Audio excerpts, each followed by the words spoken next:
My name is Chloe, and this is the Feed or Flow podcast, where you'll find authentic conversations on how to get your period back and restore your metabolism from years of disordered eating, low-calorie diets, and excessive exercise regimes. No trendy diets of celery juice and broccoli sprouts will be found here. Rather, my mission is to teach you balance and how the foods you've most likely cut out of your diet are the very ones that are essential for health. It's time we stop fearing food and embrace all that it can do for us. Food freedom, vivacious health, and a monthly menstrual cycle is possible, and I'm going to show you how to achieve this type of wellness without obsession. Why are you exercising? And maybe that leads into a different conversation of why are we putting ourselves through these intensive exercise regimes and restrictive diets? Yeah. And that's where a lot of people, go wrong is they say it's for health, but, you really pry at that. And really the bottom line is to control the weight for whatever reason, so there's so many reasons why people want to control the weight, whether it's to attract a mate or whether it's to not be seen, or to protect themselves, whatever. It's to control your weight. It's not really for health. So many people have fallen into this self-deception. I was there too. I was like, no, I'm doing this for my health. It's only for my health. You don't understand. Like, this is to heal myself. It's like, okay, well then if you're on a private island all by yourself, would you be doing this? Why is there such a big fear of weight gain? That's what it always comes down to, and so, yeah, that's one of the biggest things is people saying it's for health and it's really not, I said the same thing about being vegan for years. It Oh, was about my health, and I put that in quotation marks. It wasn't. It really was about control, and it was about me eating those foods that I thought was going to continually make me lean. exactly. Yeah. I mean, so many people say that, like, no, I'm doing it for the animals or I'm doing it for my health. Really, it's like, okay, if you're honest with yourself, if the people that you were following looked a different way, would you still be doing it? I mean, if you want to be honest with yourself. So it's just, yeah, I did the same thing. Well, I did it for the animals because I always had this thing when I was younger. If I found out it was an animal, I would get weird. So that's why it was so easy for me to go vegan.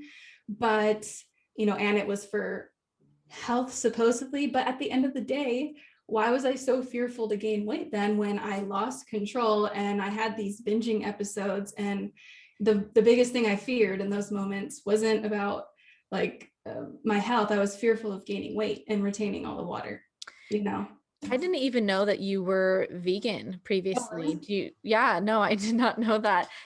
Do you mind sharing a little bit about your experience finally coming to the realization that you should start incorporating animal products back in? Yeah. I was vegan for about 4 years. So before that, I was vegetarian, you know.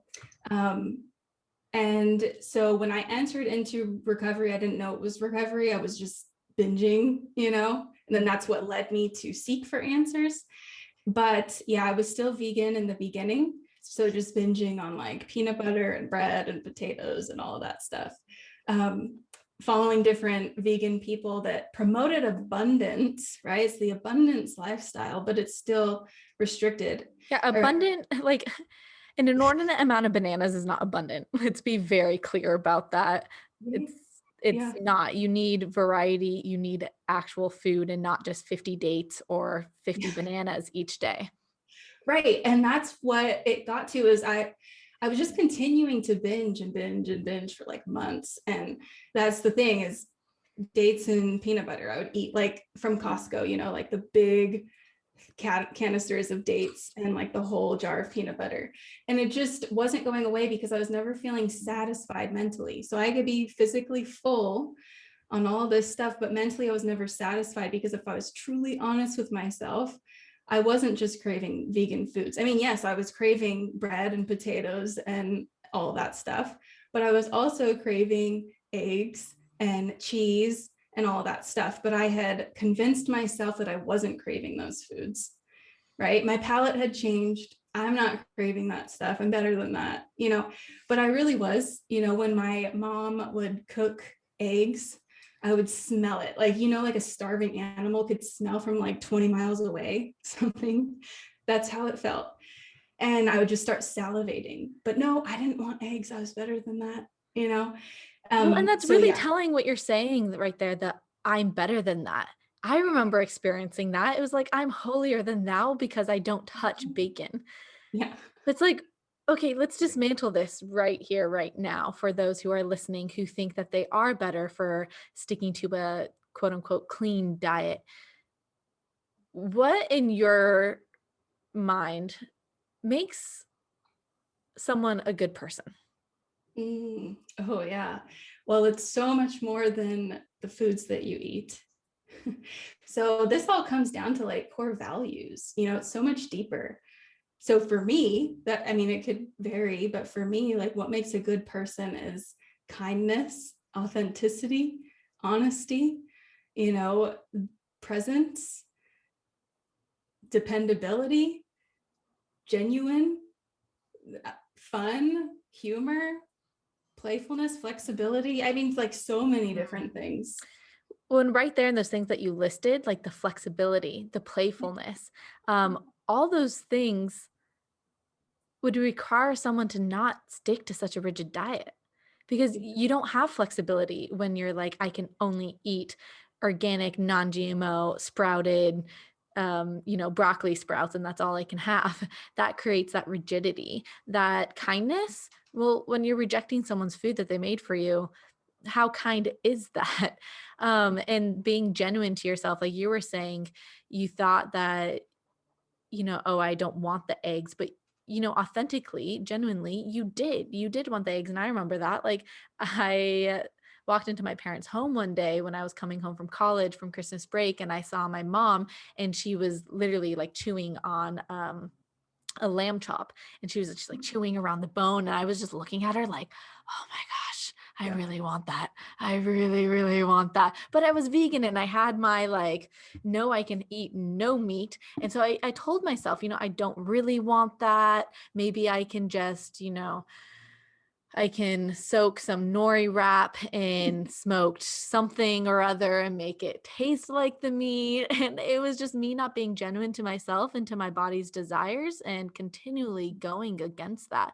And it ended up in a really awful place for me. And I, like you, what got me out of veganism was the extreme binging that was happening at night, even though I was eating all the perfect foods. I would go crazy at night with food because I was so hungry, yet so full, yet so hungry. Yeah. Right. Yeah. And that's the difference where people get hung up on. And this can get them stuck in quasi recovery too, is because they're so physically full that they couldn't possibly deserve to be eating more. Like, why am I still hungry? I'm so full. But mentally, you're not satisfied. And that's the difference. That's what I had to, finally get over, was the guilt that I'm still hungry mentally. I'm not mentally satisfied. Yes, I'm full, but I still need more, obviously. Yeah, something I had to do when I was in quasi recovery and I was still trying to figure all of this stuff out and trying to, make better tasting foods and all that. I would get in my rut. I was used to routines, and I would get used to just steaming vegetables, adding rice with it, and doing all of that. And in those moments where I would get in a rut like that, I would make myself just go out and order food, because I was like, Yeah. I am not making pleasurable enough food, because I'm getting caught in my head of, I shouldn't add butter to this.